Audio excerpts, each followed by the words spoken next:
I am currently lying in bed. I think it's like 8 a.m. and someone came and visited me this morning. It was Aunt Flo, and now I'm in a lot of pain and I'm not vibing it, but that's okay because I'm determined to have a good day today, even though I'm on my period, even though I'm hurting and I'm uncomfortable, but I'm gonna try to do it anyway. For so long, I've treated my period as something that just sort of like stops me, and it really does, because I think as much as we like to think that we can really transform our experience on our periods and make it enjoyable, there's always going to be an element of discomfort if you get pain and cramping, or if you have a really, heavy flow or whatever. I'm just gonna be super real and honest with you guys in today's video. I'm not gonna fluff it up. I'm gonna say it for how it is. The only thing I've done this morning is get out of bed to get some water, get some ibuprofen to help with my pain, go to the bathroom, and that's it. Just gonna take it easy, see how I go. I also got a heat pack actually, so I've heated that up twice since I got it out, and that's just on my belly at the moment, so that's helped a bit. I feel like the pain medication's kicking in a little bit too, so I can move around a little bit more without being sort of like hunched over and like just wanting to crawl into a fetal position. On a side note, look at my hair. I can't even deal with it at the moment. So if you guys follow me on Instagram, I suffered like quite a bit of hair loss actually. I think it was a combination of things, but I think what really contributed to it was the contraception that I was on a couple of years ago. So I'm not on birth control anymore, and I haven't been for a couple of years, but I lost a lot of hair and it like really thinned out, and now I've got it seems like I've got a lot of hair, but it's just insanely unruly and crazy. I'd never part my hair on this side, but when I sleep and I wake up in the morning, my hair's just got it's doing its own thing. So this is a surprise to me. I think I'm just gonna watch some YouTube videos or whatever, drink my water, chill out, and then when I feel up to it, I'll get out of bed, have a shower, probably make some breakfast. I don't know if I'll have a coffee, because I know I've heard that coffee can make, ouch. Oh my god. Ugh. Ouch. Maybe that's why my hair's falling out, because I keep getting it caught on my bracelet. Yeah, I've heard that coffee can contribute to, or make period pain worse and increase cramping and stuff. But I'm just going to listen to my body. If I feel like it, I'll have it. If I don't, then I just won't. But knowing me, I'll probably definitely have my coffee. So I've had a shower, I'm clean, I'm fresh, and I'm about to have breakfast. So I've cooked up just a nice hot breakfast for me, because that's what I'm craving. And I also just really enjoy it every day of the week anyway. So I'm going to show you what I made. So I've just got one slice of, I think this is sourdough toast with some baked beans on it, a hash brown, and also a bunch of wilted spinach. And I kid you not when I say this is an insane amount of spinach. That's just, obviously dwindled down into nothing. But I've got some garlic in there as well. So I'm really loving wilted spinach at the moment. It's my new favorite obsession. And I'm also just having it with a glass of orange juice, because my iron sort of dipped a little bit from earlier this year when Jessie and I had a miscarriage, which I wanted to talk about as well in this video. So yeah, I'm just being a little bit more cautious about having my iron-rich foods with something that has more vitamin C in it, because usually I have coffee, but I'm having an orange juice first and then I'll have coffee a little bit later. So just try to, doesn't inhibit the absorption that much. I don't know if it's gonna work, but that is okay. So I'm making some coffee now, and I do oat milk lattes with a little bit of caramel. So I get my caramel syrup. I measure out 5 mils of this. I don't measure it for any calorie counting purposes, but I measure it out because I like having the right amount of sweetness. Otherwise it's way too much. This is my oat milk that I love to use. I think it's pronounced Califia Farms. It's just it's creamy. It's just really, really good. It's the best milk I've found to do at home coffees with. So if you're stuck or you've been trying other plant options and you're not really loving it, give this one a go if you can, and I hope you enjoy it just as much as I do. So I'm gonna make my coffee, and then I think I'll sit outside for a bit, My cramps are fine. I feel like the ibuprofen I took this morning really helped. Went away. I feel good at the moment. I feel a little bit tired, but I feel good.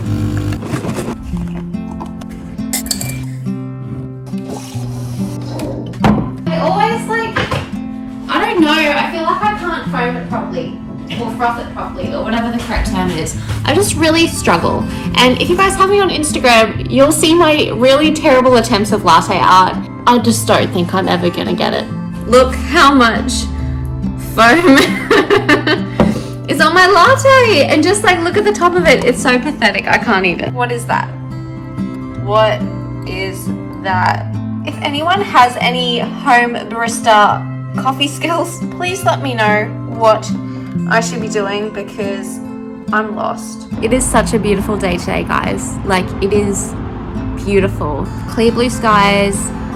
Can't see any clouds at the moment, but I haven't actually really looked. I'm just peeking out the side here, but it's stunning. So it's really nice. I'm just sitting out here and enjoying my coffee, and I want to try to do that more and just take moments just being outside in nature and not doing anything. I know I'm filming this on my phone right now, but after I finish filming this clip, I'll just put it down, I think, and I'll just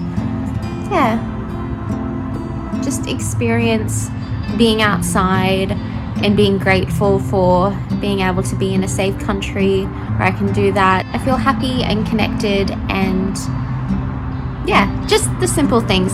It's the simple things in life that are really important. So I feel like all I'm showing you today is really just what I'm eating, which I'm okay with that, and I hope you are too. So I've had my coffee, I sat outside for a bit, and now I'm having lunch. And I made curry last night, not for dinner, but just for lunches for Jessie and I for today and tomorrow. So I'm having a little bowl of that. I got these little containers from Kmart, which I'll show you.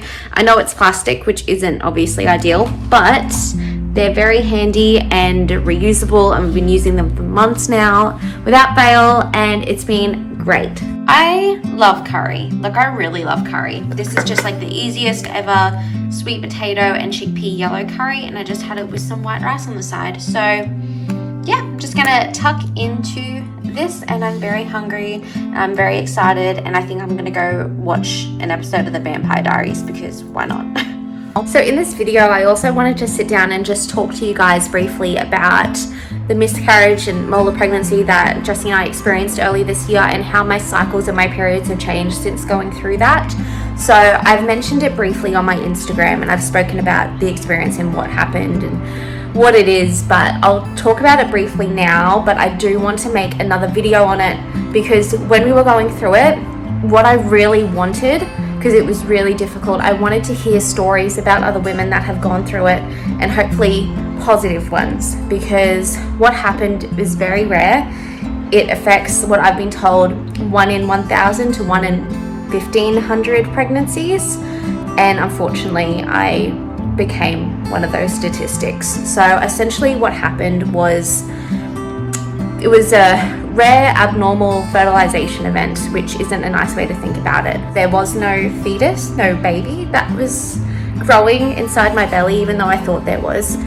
And instead, the cells that would have formed the placenta started growing rapidly and multiplying, and they ended up filling my uterus, so it had to be removed. Otherwise, if I kept carrying it, I would have miscarried naturally anyway, but there was a risk that I would have hemorrhaged and lost a lot of blood, and obviously did not want to go down that path. And I really, at that point, when we found out, there was a lot of back and forth with different doctors and specialists, and getting ultrasounds and blood tests, and waiting to see how much it grew in a week. And so there was the mental health side of things. My health really deteriorated in that time, and it was really difficult, but I was very grateful that I had Jessie with me. But we ended up seeing this amazing specialist. She's the top, one of the top people in Queensland that deals with this, because it is so rare. And I had to go in for a D&C. So essentially what that is, you probably already heard of it, is, I'm completely asleep, so I'm not feeling anything, and they go in and they remove what's inside. And yeah, basically during that procedure, I ended up losing about like half a liter of blood, which I got told wasn't anything insanely high or anything to worry about, so I didn't need to have like a blood transfusion or anything. My periods have been a bit different, and it makes sense because, you know, they go in and they basically, it's going to sound really gross, and I'm sorry if anyone's triggered by this. If you are, just please just get out of this video. You don't need to watch it. Even though I appreciate your support and everything, if this is emotionally difficult for you, please just stop watching this video, because I don't want you to go through that. And I probably should have put this at the beginning, so I'm sorry about that as well. But so as you can imagine, with the D&C, they go in and they scoop it out. That's what they told me, and it doesn't sound very nice, but they have to be very gentle because it's basically the lining of your uterus. So my period since then, I know some women have said that theirs is really heavy. Mine has actually been very light and pretty regular. Like before the miscarriage, my periods would come every like 33 days, and so this has been like pretty spot on. It's been 33 days, but this one was 34 days, which was a bit strange because like I've been pretty like on the mark, but just not this cycle. My emotions, I'm a very emotional person, that people close to me, you know, they'll tell you I'm very emotional, but around my period lately, I've been feeling, and since then, just more emotional. I get more angry and frustrated about really small things, and I want to cry a lot. So I found that, and also the length of my cycles. Previously it was about like 2 or 3 days of active bleeding. Now it's like 2 days, and it's typically been really light in comparison. So I was a bit concerned about that, because I've heard, and I don't know if this is true or not, but I've heard that if you have really light periods, it can mean, you know, your hormones, maybe there's something going on with your hormones or whatever. But this period, even though it's been very painful at times, it's a healthy period. You know, this is going to sound gross, but it's really reassuring to me. And there's been a lot of blood, which is really good, you know. It's healthy period blood. So I know that sounds gross. I'm sorry. I feel like I'm grossing you out. But anyway, on my Instagram, I've been posting stuff. I'm trying to do this new thing where I post daily what I'm grateful for, because I don't practice gratitude enough. I feel like I don't. And last night I was experiencing really random, sudden cramping. Like I was talking to Jessie and I was standing up, and I suddenly like jolted and just like sort of bent over in so much pain, and it was like a bit of a wave. It lasted maybe like 30 seconds and then it went away. Very weird. But despite all of that, what I was grateful for yesterday was my period, because I feel like having my period back, and despite it being painful at times, it's reassuring to me that everything's going okay and my body's doing what it's meant to be doing. And it's, you know, it's like my body's getting ready for new life, which is, it's sad. Like I get sad on my periods. I have moments, and it's like, I'm obviously not pregnant, which is, you know, it's sad, but it's also, I'm trying to think positively and be like, that it wasn't meant to be, that pregnancy. But my body is working hard every month to, you know, get ready for that next opportunity. And I'm hoping that I get the clearance in October, that we can start trying to conceive again. I really don't know if we'll start trying then, or if we'll wait, or if we'll see how it goes or whatever. But yeah, I'm getting monthly blood test monitoring now. Everything's looking good, just to make sure that none of that molar tissue's grown back, and it's looking positive and it's looking good, and I'm really grateful for that. And I haven't had to have any other, you know, procedures or anything relating to it, because if any of that molar tissue is retained, and I'll go into this in another video as well, it can potentially spread to other parts of the body and metastasize, like to your brain or your lungs, and you can need chemotherapy, and it can get a bit dangerous, even though there is what I've been told, like a high cure rate if that was to happen. So that's good, but that's what I was so worried about, and thankfully it hasn't happened to us. That being said, I think I'm going to wrap up this video here. I hope you guys enjoyed it, And if you have any questions for me about, you know, my period, my miscarriage and what that was like, or if you have any questions about the molar pregnancy as well, I'll be happy to answer that in another video, because that's something I really want to do. So there's something out there, and there's more content out there for women that are recently diagnosed with this and they're just looking for some information or wanting to feel like they can talk to someone that's already gone through it. And I'm totally that person for you. If you're going through it, if you've been through it, if you know someone and they want to talk to someone, I am here. Just go onto my Instagram and they can DM me. I'm happy to, you know, I'll chat to them over DM, and yeah, I'll be there, because it's very difficult. Or you can just leave a comment below. And yeah, so I hope you guys enjoyed this video. Please let me know if you did enjoy it. Give it a like or a thumbs down. If you just didn't vibe it, that's completely fine. All my social media links will be down below, and if you want, you can always subscribe, hit the little notification thing, I'm told, because with YouTube these days, apparently new videos aren't really popping up on people's subscriber feeds. I don't know, but it's worth a shot anyway. But I hope you enjoyed this video, guys. Take care, stay safe, and I'll see you in my next one. See ya.